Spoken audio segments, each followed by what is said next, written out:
안녕하십니까. 지금부터 2023년 5월의 마지막 희망누리, 희망 메시지의 시간입니다. 오늘은 특별히 그 색다른 주제를 가지고 얘기를 해볼까 하는데요. 우리가 한 여자와 한 남자가 사랑을 나누고 자식이 생겨서 그러한 자식을 위해서 부모는 무엇이든지 주기 위해 어떠한 과정을 거치게 됩니다. 바로 준비 과정입니다. 저도 막내 동생이 저랑 한 13살, 12살 정도 차이 나는데요. 막내 동생이 태어나기 전에 저희 어머니 아버지께서 많은 준비를 하시고 또 여러 가지 생각을 하시면서 어떻게 하면 우리 막내가 행복하게 살 수 있을까?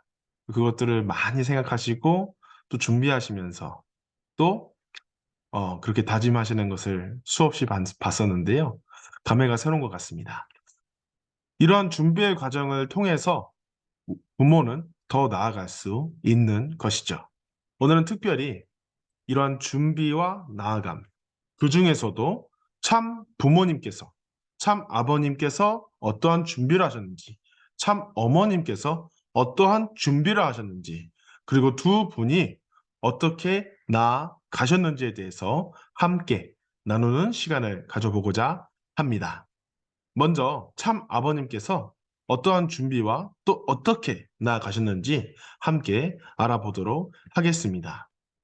참 아버님께서는 16세 때 천진난만한 그런 시대에 예수님의 소명을 받으시고 그리고 그 어린 나이였지만 가정을 넘어서 나라를 넘어서 세계로 그 세계의 책임까지도 짊어지겠다. 그렇게 결단을 하시고 그렇지만 그것을 내가 수행하기에는 너무나 힘들고 너무나 크고 근데 나는 너무 부족해. 그런 부족한 상황이었던 참 아버님의 심정을 우리가 알 수 있었습니다. 그럼에도 불구하고 나아가신 데 있어서 내가 어떻게 하면 더 성장할 수 있고 어떻게 해야지 그 사명에 걸맞는 사람이 될 수 있을까 끊임없이 노력했었던 참 아버님이셨습니다. 참 아버님께서는요, 되게 귀여운 외모의 소유자세요.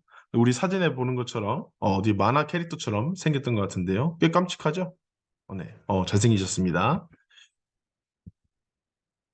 참 아버님께서 당시 이제 메시아로서 자각을 하시고, 그 천진난만한 시기였지만 그 사명을 받들기에는 내가 너무나 준비가 안 되어 있다. 너무 부족하다.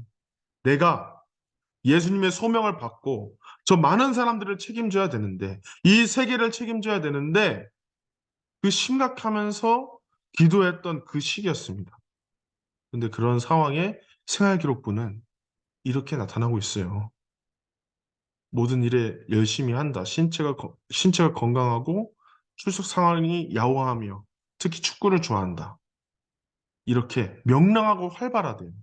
그런 상황이었는데 참 아버님께서는 그런 어려운 본인이 그렇게 고민하는 그런 순간에도 이렇게 사람들 앞에서는 전혀 내색을 하지 않았다는 것이죠. 참 아버님께서 메시아로서 자각하시고 내가 하늘 부모님의 한을 해방하겠다라고 얘기를 하시면서 본인이 메시아로서 내가 완성되지 않았기 때문에 본인도 노력해야 되고 본인도 수련을 해야만 했다는 거예요. 여기 보게 되면 아령, 철봉, 축구, 뭐 복싱, 이런 호신술 다 내 몸을 단련하고 내가 근육을 키우기 위해서 나도 노력을 해야 된다는 거예요. 응. 말씀 능력 똑같습니다. 참 아버님께서요, 고향이 북한 이제 경주잖아요. 근데 북한 사람들의 그 사투리라는 게 있어요. 되게 말투가 느립니다. 그리고 그 느린 말투를 어떻게 해서든지 고치고자 노력을 하셨다는 거예요. 그리고 그 당시에 하숙집에 아버님께서 이제 왔다 갔다 하면서 그 레코드판 그런 이제 심부름을 맡으셨어요. 레코드판 포함해서 뭐 장바구니 다녀오는 그런 심부름을 맡으셨는데요. 그 왔다 갔다 하면서 그 많은 노래를 어떻게 해서든지 내가 익혔다는 거죠. 왜? 저 사람들과 내가 얘기가 돼야 되잖아. 그리고 나 자신도 더 많은 사람들을 알고 책임지기 위해서, 책임지기 위해서 그러한 많은 훈련을 익혔다는 것이죠. 그리고 많은 대중들 앞에서 긴장하지 않기 위해 하늘 부모님과 참 부모님의 그 말씀을 선포하는 데 있어서 내가 버벅거리면 안 되잖아. 그리고 내가 준비가 안 돼서 그런 다양한 것들을 수행하지 못하면 안 되잖아요. 그래서 학창 시절 때부터 학예 발표회 그리고 원맨쇼 다양한 것들을 통해서 본인도 성장하기 위해서 많은 노력과 노력을 거듭을 하셨다는 것을 우리는 볼 수 있는 거죠. 근데 하늘 부모님께서는 어떠한 과정을 통해서 내가 하나님을 느낄 수 있다라고 생각하셨냐면 바로 고생하는 거였어요. 음. 참 아버님께서는요. 보좌에 앉아 있는 영광의 존재로 계시는 높은 곳에 있어서 모든 것이 전지전능하다고 얘기하는 기독교에서 얘기하는 그런 하나님이 아니라 어떤 것도 제대로 할 수 없는 그래서 16살에 아무것도 갖춰주지 않은 그런 천진난만한 소년 문선명에게 맡기셔야만 했었던 예수님과 하늘 부모님을 아셨어요. 그래서 참 아버님께서는 내가 고생해야, 내가 고생해야 하늘 부모님을 안다. 그렇게 생각하셔서 정말로 평생을 그렇게 사셨습니다.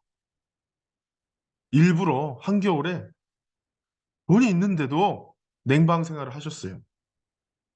그런 상황에서 대한민국이, 이 나라가, 내가 사랑하는 사람들이 독립하지도 못한 채 일본의 핍박을 받고 있는데 내가 어떻게 편하게 잘 수 있겠냐? 하나님이 저 사람들을 보고 고생하시는데 내가 어떻게 편하게 지낼 수가 있느냐 하면서 40세까지 점심은 드시지 않았고 반찬 하나만 가지고 식사를 해결하셨습니다. 우리들은 생일은 뭐 맛있는 케이크나 뭐 레스토랑 그런 데 가는 날로 알고 있잖아요. 근데 참 아버님께서는 그 태어난 날 축하해야 되는 그런 날에도 금식을 하셨다는 거죠. 이렇게 고생을 하시면서 하늘 부모님과 심정을 일체화시키기 위해서 많은 훈련을 하셨습니다.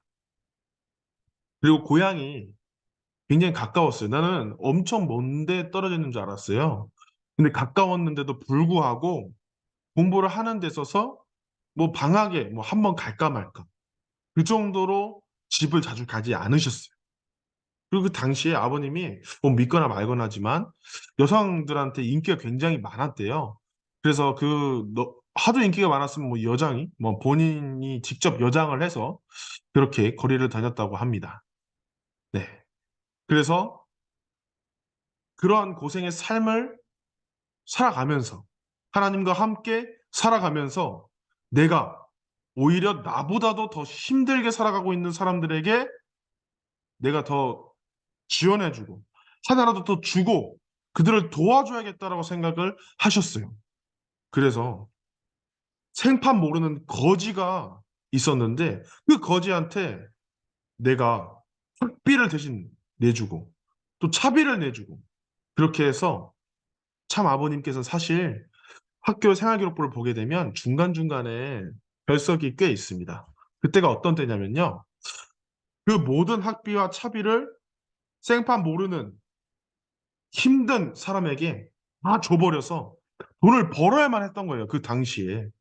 그래서 그렇게 살아오셨던 참 아버님이셨습니다. 근데 참 아버님께서는요, 본인이 직접 또 그 기독교, 당시 기독교에서 사역을 하셨어요. 네. 근데 아버님께서는요, 그 설교를 워낙에 잘하셔가지고 주일학교 학생들도 굉장히 좋아했었고 또 그 주일학교 학생들, 그 꼬마 어린이들의 부모들도 참 아버님의 설교를 듣기 위해서 밖까지 줄을 섰다고 하더라고요. 그 정도로 참 아버님께서는 사랑을 가지고 사랑을 가지고 아이들을 대했다는 것을 알 수 있겠죠. 참 아버님께서는 정말로 정성을 투입하셨습니다. 본인이 너무나 부족하고 나도 너무나 어렵고 그러니까 아는 게 어디 있겠어요. 그래서 정말 모르겠으니까 하늘에 대고 하나하나 물어보면서 하나하나 찾아가면서 그래도 하늘 부모님 안 알려주셨습니다. 왜냐?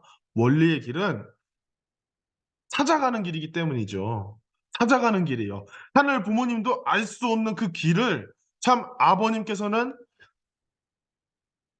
발견해 내시고 증명해 내시고 찾아 내셔야만 했었습니다. 그래서 얼마나 심각했냐면요.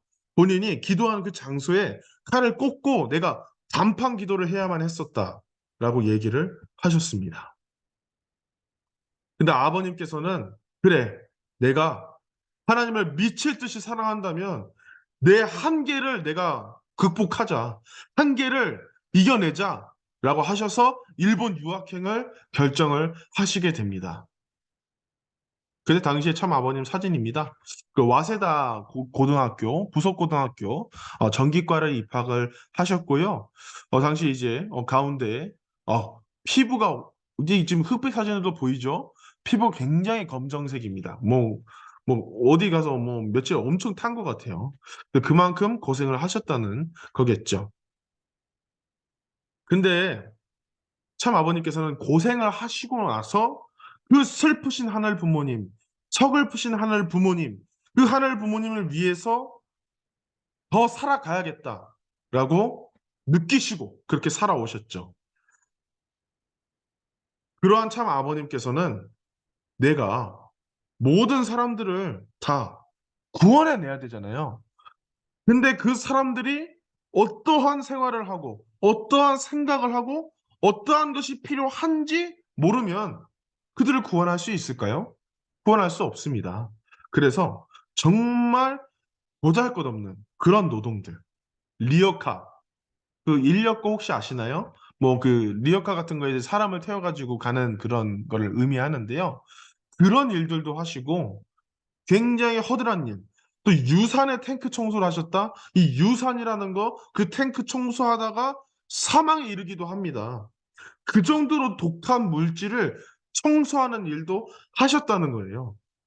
근데 아버님께서는요, 그런 여러 환경을 내가 경험하고 내가 극복해야지 사람들을 돕고 하나님의 꿈을 실현할 수 있었기 때문에 그렇게 나아가셨습니다. 아버님께서도 그 들끓는 심정을 갖고 독립운동에 매진을 하셨던 시기가 있었어요. 근데 참 아버님께서는요, 본인이 메시아로서 자각하시고 성장하시고 나아가시는 그 과정에서 그 일기를 많이 쓰셨다고 하더라고요. 근데 그 일기를 쓰시다가 어느 날 참 아버님께서도 이제 항일 운동을 하셨는데요. 어느 날 집에 갑자기 순사가 들이닥칩니다. 근데 경찰들이 들이닥치는데 아버님이 쓰셨던 일기장을 발견을 하게 돼요. 근데 그 일기장에서 그 당시에 함께 뜻을 위해서 독립을 위해서 운동했었던 친구들의 이름이 적혀 있던 거예요. 그래서 아버님이 그때 이 명단 누구냐? 경찰이 죽일 듯이 고문을 했었어요. 근데 아버님 끝까지 입을 안 열었습니다. 근데 어느 날 이제 돌아갈 수 있게 됐을 때 몸이 만신창이가 됐겠죠. 이거 군데군데 안 아픈 데가 없고. 근데 집에 가서 그 일기장 모두를 다 태워버렸다고 하셨습니다. 그러한 운동도 아버님께서는 같이 하셨다라는 거 잊지 않으시면 좋겠고요. 그런 상황에서 아버님은 어떻게든지 내가 하늘 부모님의 그런 심정, 그리고 이 시대를 구원할 수 있는 진리를 찾기 위해서 굉장히 많은 기간 기도를 드리고 노력을 그리고 정성을 투입하셨습니다. 음, 9년 동안이나 그렇게 하셨다는 것이죠. 또 이렇게 오른쪽에 보게 되면 좀 이렇게 더럽게 거의 뭐 더럽게죠. 이렇게 밑줄 하나하나 그어가면서 하나님의 심정을 찾으시려고 그렇게 노력을 하셨다는 것이죠. 그 당시에 하나님은 없다. 종교가 이 세상에 종교는 아편이다. 라고 얘기했던 그 공산주의 세력들과 하나님을 부정하는 그런 공산주의 세력들과 격한 토론을 하시기도 하셨다는 것이죠. 그렇게 하나님을 이 증명해내기 위해서 그 사람들을 구원하기 위해서 그러한 정성을 투입하셨습니다. 근데 아버님께서 수많은 시간 동안, 수많은 과정 동안 이 성경을 또 읽고 또 다양한 것들을 읽으면서요, 딱 한 가지 결론에 도달하게 돼요. 그것이 뭐냐면, 신인지 관계, 부자지 인연. 하늘 부모님과 신과 인간의 관계는 부모와 자식 간의 관계라는 거예요. 그러니까 이게 아니면 이 성경의 모든 66권의 메시지가 통하지 않는다는 거죠. 그래서 이러한 진리를 규명을 해 내셨습니다. 근데 이렇게 진리를 규명하는 데 있어서요. 이 부분 저도 읽으면서 좀 눈물이 나오려고 하는데요. 도와주는 사람이 없었다는 거예요. 기도가 아닙니다, 여러분. 통곡이라고 얘기합니다. 본인이 말 그대로 내가 아무리 이렇게 해도 나도 너무 부족하니까 그럼에도 불구하고 하늘 부모님, 그 예수님, 하나님 예수님의 그 심정을 본인은 재림 메시아로서 이 세상 앞에 선포를 해야 될 책임이 있으니까 너무 답답했던 거예요. 본인도. 그래서 통곡을 하면서 그렇게 기도를 하셨다는 겁니다. 근데 참 아버님께서는요, 여러분, 이 노란색 부분 우리가 중요하게 봐야 돼요. 사방이 딱 막혀가지고 나갈 구멍이 없어요. 기도를 해야 바늘 구멍이 보이는 거예요. 라고 이렇게 얘기를 하십니다. 이게 어떤 증상입니까? 여러분, 공황장애입니다. 공황장애. 극도의 스트레스로 인해서 공황장애, 그러한 정신병 같은 증세를 얼마나 스트레스를 받았으면 이렇게 생각하셨겠습니까? 그래서 통곡을 하지 않으면 내가 그 상황에서 그 스트레스를 이겨내지 못했다는 것이죠. 이런 과정을 통해서 내가 살기 위해서, 내가 살아내기 위해서 이런 통곡의 기도를 하시면서 나아가셨던 참 아버님이셨습니다. 근데 많은 사람들이 그러겠죠.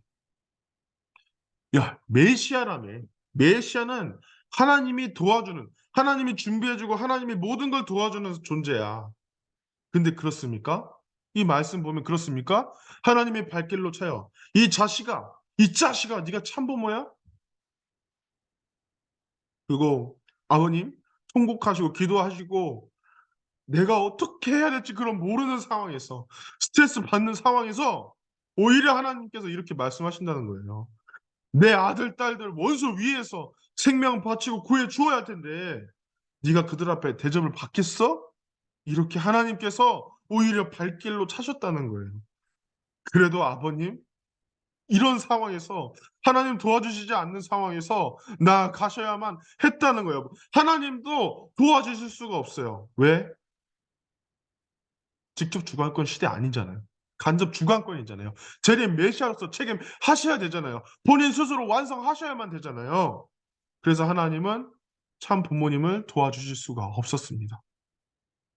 그렇게 아버님은 외롭게, 더 나아가서 하나님께서는요, 오히려 하나님께서 그 식구들을 오히려 원수처럼, 문총재를 원수처럼, 자신을 원수시하는 존재로 식구들에게 그렇게 훈련을, 아버님을 훈련시키기 위해서 그렇게 하셨다는 거죠. 그런 사지의 상황에서 아버님 진리를 규명하시고 원리를 찾으시기 위해서 그렇게 피나는 정성을 투입을 하셨다는 것이죠. 홀로 완성되지 않으면 오히려 아버님께서 하나님에게 도와주시지 않으면, 제안하시지 않으면, 가르쳐 주시지 않으면 안 되는 상황이었어요. 왜냐? 원리의 길은, 진리의 길은 찾아가는 과정이었기 때문입니다. 홀로 성장해야만 했었던 아버님이었기 때문에 하나님께서 오히려 도와주시지 못하시고 그렇게 하셨다는 겁니다. 그러한 상황에서 얼마나 힘들었던 상황입니까? 근대 생활기록부에 명랑하고 활발하대요. 명랑하고 활발하대요. 그 본인이 진리를 규명하고 원리를 찾기 위해서 하나님은 오히려 원수시하고 그런 상황에서 발길로 차는 그런 상황에서 명랑하고 활발하다라는 전혀 내색을 하실 수 없는 본인이 스스로 성장하실 수밖에 없었던 그런 아버님의 준비 기간이었습니다. 근데 아버님께서 본인이 원하셔서 내가 재림 메시아라서 내가 선택받아서 좋았던 게 아니라 본인이 고백을 하세요. 내가 도망갈래야 도망갈 길이 없었다고. 도망갈 수 없어서 마지못해서 그 일을 해야 했다고 얘기를 하십니다. 이것이 아버님의 준비야 나아감이었습니다. 근데 아버님 너무 힘드시죠? 내 앞이 캄캄하다고 얘기하셨어요. 내가 어떤 가능성도 볼 수 없는 그 캄캄한 장벽에 부딪혔다고 얘기를 하세요. 근데 그런 상황에서도 아버님께서는요, 왜 포기하지 않으셨을까요? 하나님의 서글픈 사정을 아셨기 때문이에요.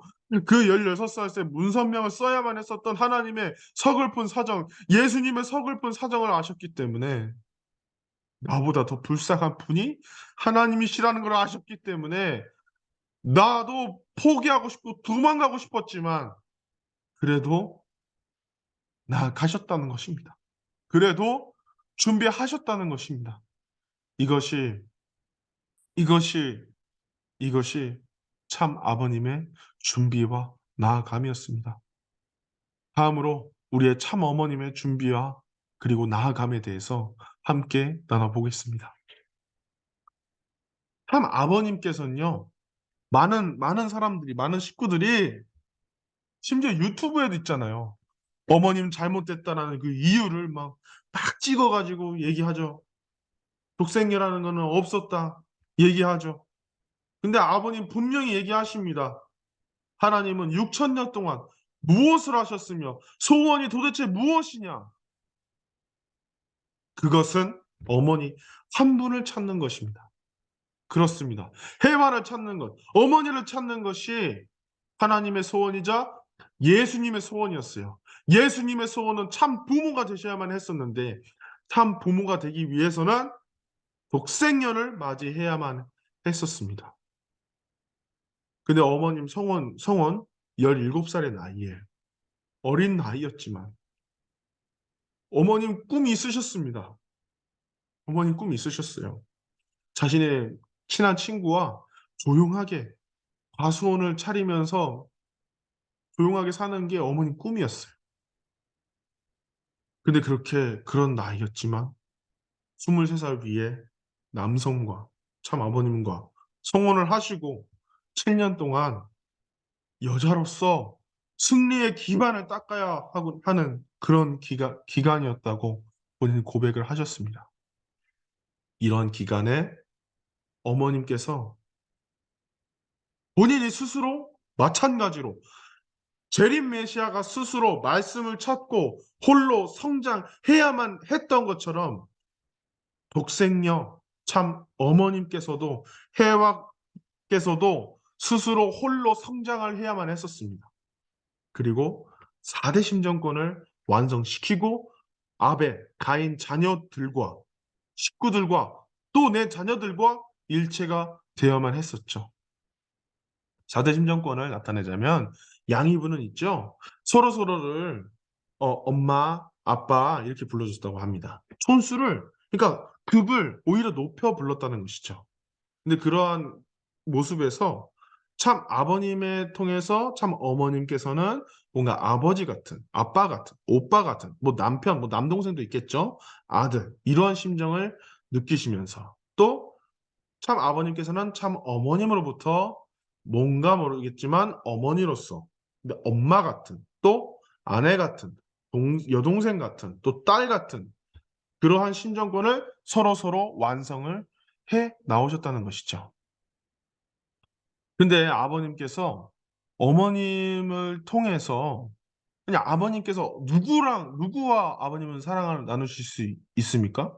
여러분, 아빠가 누구랑 사랑을 나눌 수 있습니까? 엄마죠. 어머님이시죠. 그래서 아버님께서는요, 어머님에 대해서 이렇게나 고마워하세요. 사랑은 혼자 못해요. 우리 한학자라는 다른 누구도 아니라 우리 한학자라는 사람이 있어야 돼요. 라고 얘기하십니다. 음, 아까 말씀드렸죠? 두 분은 서로를 급을 높여서 부르세요. 왜? 사랑하니까. 사랑하니까 상대방을 더 높여주고 싶은 거죠. 그런 참 아버님과 그런 참 어머님이시라는 것을 우리가 알아야 되겠습니다. 그리고 그러한 모습이 통일가에서 얘기하는 훌륭한 부부의 모습인 것이죠. 근데 우리 당시에 참 어머님께서 17살의 나이였습니다. 지금으로 따지면 고등학생이죠. 곱고 또 미인이시니까 당연히 행복하고 모든 면에서 완전한 그런 지원을 받고 있겠지. 노력도 안 하고 그 자리에 갔겠지. 라고 생각할 수도 있습니다. 근데요, 어머님께서는요, 고백하셨어요. 내가 참 어머님 되기 위해서 그 자녀들을 품고 내가 홀로 성장하고 그렇게 나아가기 위해서 그 기준이 너무 높아서 때로는 목표까지 가는 게 이게 안 되겠다, 불가능하겠다 생각까지 들으셨다고 본인 얘기하십니다. 1977년에 내가 과거에 그 지난 날에 내가 독생이었는데 그 당시에 사람들이 나에게 손가락질하고 모든 환경이 나를 도와주지 않을 때 그때를 생각할 때 어머니 주체할 수 없는 그 한의 심정, 주체할 수 없는 눈물이 쏟아졌다고 본인 고백을 하셨습니다.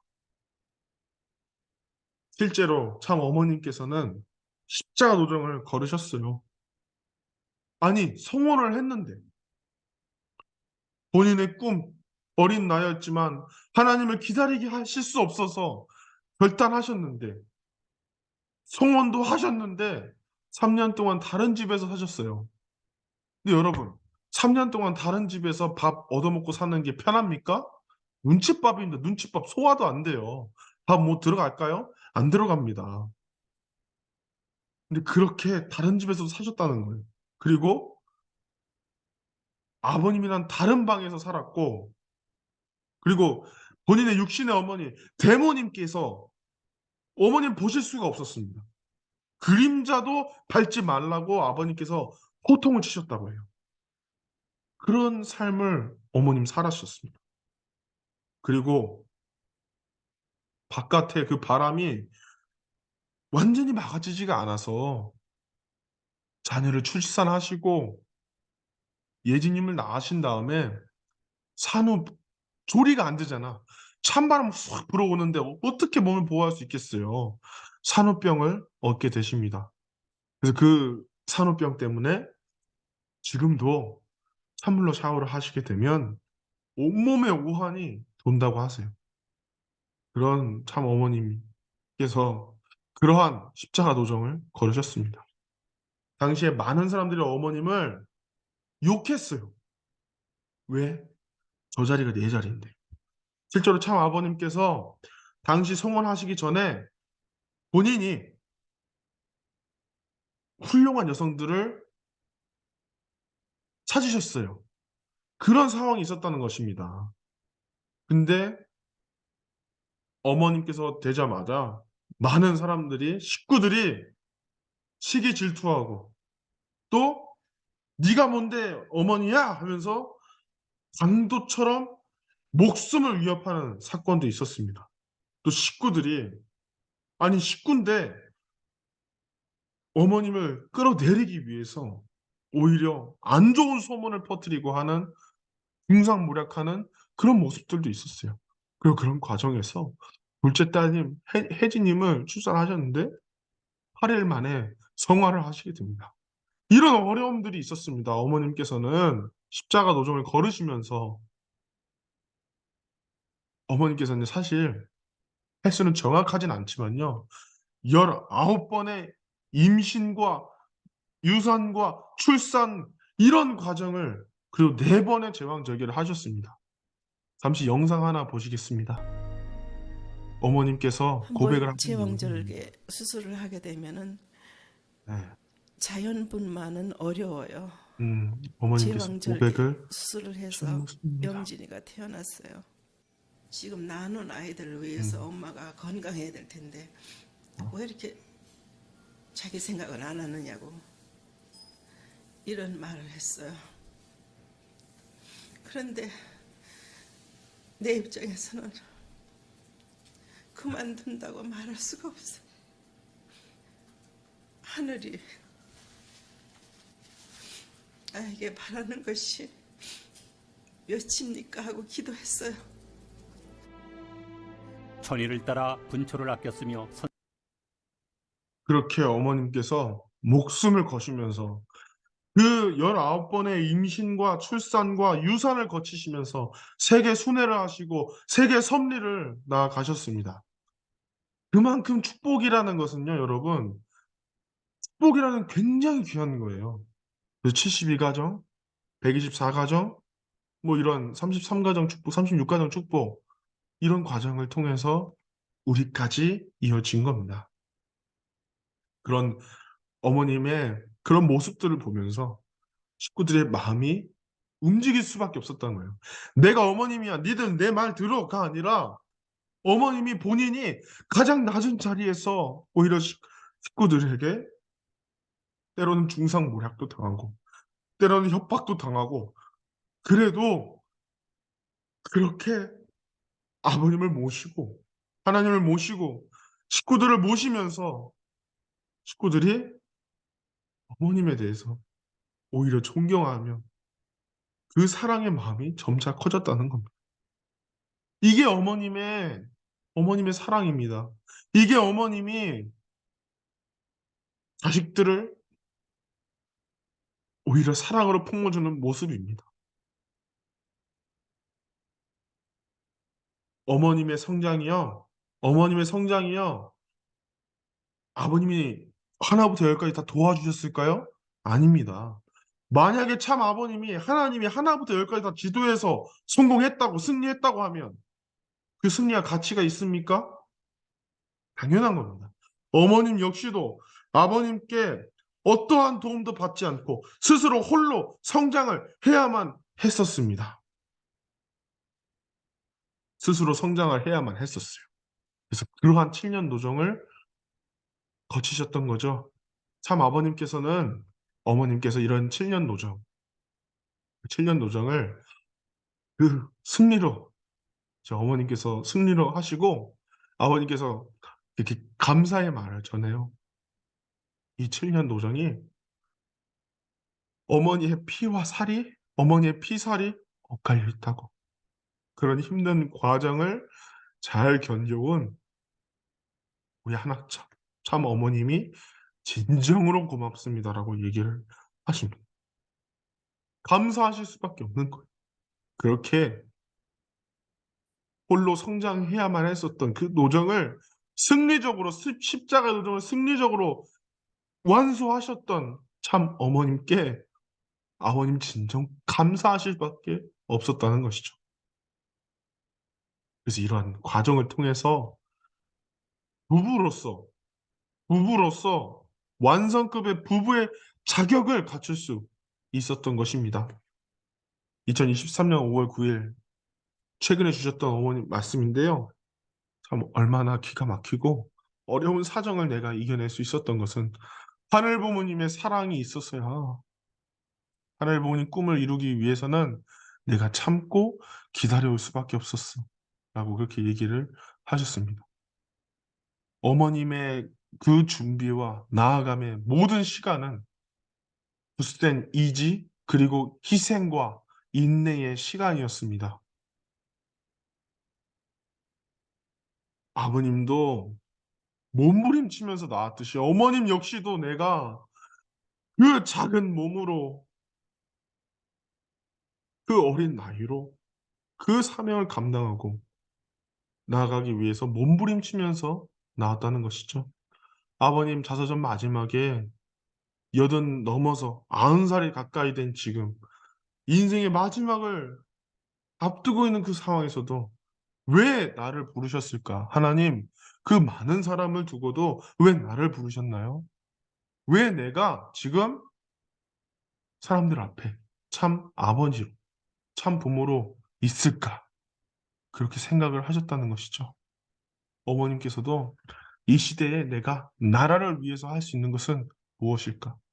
내가 희생할 수 있는 것은 무엇일까? 생각을 하신다는 것입니다. 아버님께서 자주 쓰시는 표어가 있죠. 우주 주간 발하기 전에 자주간 완성하자. 끝이 없다는 것입니다. 내가 이 단계에 머물렀 내가 더 나아갔는데 내가 몇 개의 대륙을 책임지고 있는데 그럼에도 불구하고 나는 오늘날 내 스스로 내 몸과 마음을 내가 하나님을 모시고 있느냐. 끊임없이 검토하신다는 거예요. 그리고 우리 어머님께서도 내가 어제보다 오늘 그리고 오늘보다 내일 더 감사할 수 있는 삶을 살아가자. 하나님 감사합니다. 라고 나아가십니다. 이 두 분은요. 이 우주주간 바라기 전에 자아주간을 완성하자. 어제보다 오늘 더 감사하는 삶. 끝이 없다는 것입니다.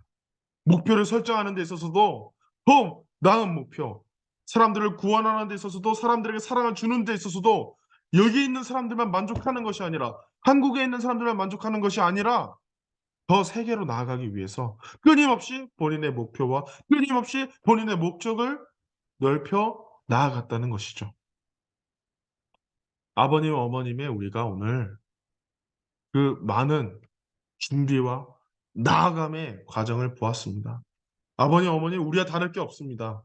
오랜 시간 고민하셨어요. 아버님, 그 독생년을 만나기 위해서 재림 메시아의 사명을 받고 예수님의 사명을 받고 그 결단하는 과정에서 원리를 지필하시는 과정에서 진리를 찾아 나오시는 과정에서 1, 2년 시간 걸린 게 아닙니다. 아버님 그 과정 그 결단하시면서 국토대장정 지금 따지면 뭐 전국 일주를 하게 돼요. 그런 과정을 통해서 오랜 시간 헤매기도 하면서 방황하기도 하면서 정성 들이시기도 하면서 기도하셨다는 것이죠. 고민하셨다는 겁니다. 그리고 그런 과정에서 결단하시고 내가 잘할 수 있어서 하는 게 아니라 도망갈 길이 없어. 내가 아니면 그 어떤 사람도 할 수 없으니까. 그래서 하셨다는 거죠. 그래서 결단하셨다는 겁니다. 그리고 목숨을 다하면서 한계를 넘어가면서 고생을 하시면서 준비를 어떤 준비? 전력을 다해서 준비를 하셨다는 겁니다. 어머님 역시 똑같습니다. 13세 때 그 시간을 맞이하면서 어머님 성원하시기 전까지 고민하시고 포기할 수 있는 결정이었는데 불구하고 내가 아니면 안 됐다는 것을 알았기 때문에 하늘 보니 기다리게 하실 수 없었기 때문에 결단하셨습니다. 그것이 어머님의 참이죠. 내가 어린 나이였지만 나도 꿈이 있지만 결단을 하셨다는 겁니다. 그리고 그 과정에서 외풍, 바깥의 바람이 불어서 혜진님 낳으시고 예진님 낳으시고 자제분을 성화 보내시고 떠나보내시고 산후병을 얻으시고 이렇게 19번의 임신과 출산, 유산을 반복하시면서 세계 섭리로 나아가셨던 그 철저한 준비가 있었다는 것이죠. 여러분, 그게 오늘날에 참 부모님께서 여러분께 주시는 메시지입니다. 여러분 괜찮습니다. 여러분 괜찮다는 겁니다. 내가 뭐 열심히 해야지. 내가 꿈을 이뤄야지라고 내가 하루하루 다짐해도 사람의 마음이라는 게요. 3시간 30분 만에 바뀔 수도 있어요. 그래도 여러분 방황해도 괜찮습니다. 여러분이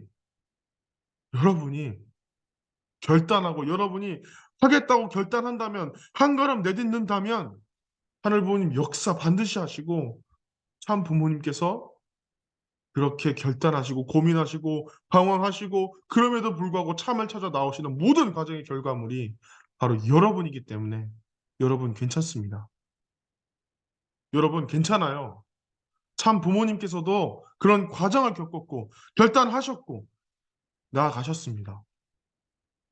여러분도 준비하시고 나아가시는 과정에서 때로는 내가 할 수 있을까? 내가 이 길 괜찮나? 생각하실 때도 있을 겁니다. 그래도 여러분 괜찮습니다. 여러분 결단하고 고민하시고 하셔도 돼요. 여러분의 참은 참 부모님의 참이 여러분인 것처럼 여러분은 이제 더욱더 큰 꿈을, 큰 비전을 반드시 실현할 수 있는 존재들이기 때문에 여러분은 반드시 성공할 것입니다. 여러분의 위대한 준비와 나아감, 여러분의 참이 여러분의 삶에서 빛내지기를 간절히 바랐고 원합니다. 감사합니다. 2023년 5월의 마지막 희망누리의 시간이었습니다. 함께 성장하는 우리가 이 시대의 주인입니다. 안산청년교회 조찬이었습니다. 감사합니다.